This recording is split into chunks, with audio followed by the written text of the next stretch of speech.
Shaking out the legs after really good long run on Sunday. All right, let's go.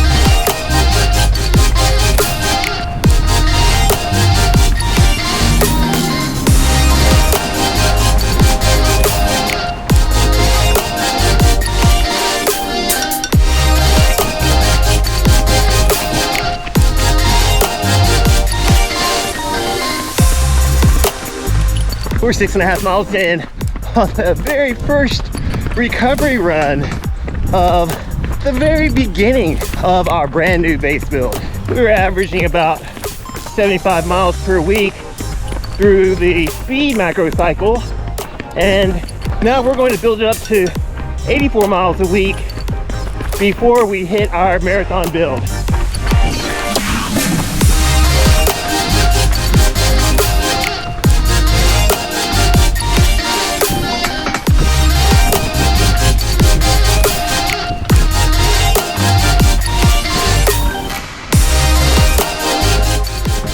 So we're holding water bottles today, trying to get a head start on rehydration.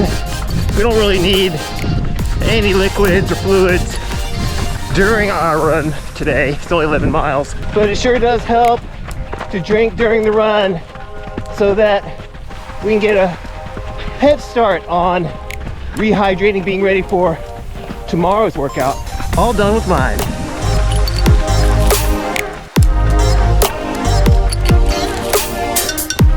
Got a late start today, sun super high, sweating a ton, but we're almost done. Making our way home now. All right, let's go.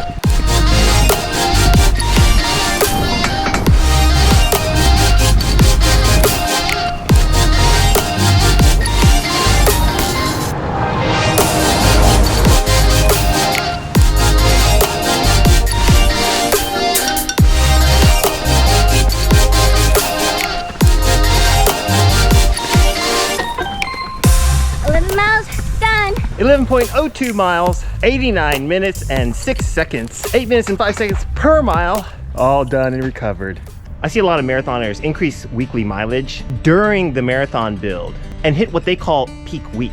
I'm a strong proponent of not increasing mileage during a marathon build. Actually, I like to bring back the mileage, reduce the mileage twice during the marathon build. Once at the very beginning of the training block, and another time near the end, of course, when we taper. So why bring back mileage during the beginning of a marathon build? Why reduce the volume that I worked so hard to build up to? I think that a marathon training block is one of the most rigorous training blocks that a runner can go through. It's a lot of stress and pressure on the body for distance running. And I like to have my kids and my athletes be as comfortable as possible and as safe and healthy as possible during a very rigorous marathon training block. So that's why Cole and Evan are building up to around 84, 85 miles per week for several weeks. After doing so, we're going to bring it back to 75 to 80 miles per week, and they will average around 77 to 78 miles per week until the taper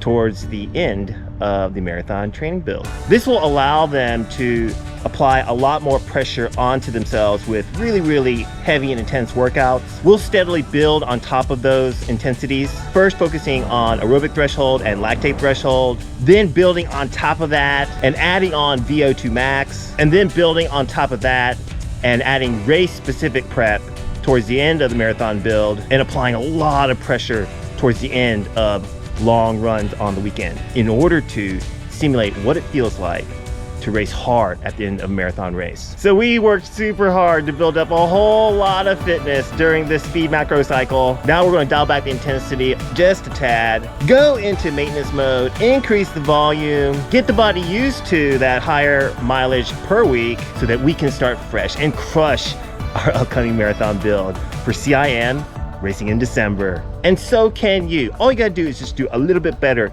every single day. Just a little bit. Because remember, winning is being better today than you were yesterday, every day. Thanks so much to our awesome Patreon team. We really can't do it without you. Love you so much. Got Instagram or Strava? Then you can find us right here for your daily dose of running motivation. That's going to do it for me. I am done and I am ready to jump into this pool and cool myself off. I hope you have a great day and a meaningful run. I'll see you in the next one. All right, bye now.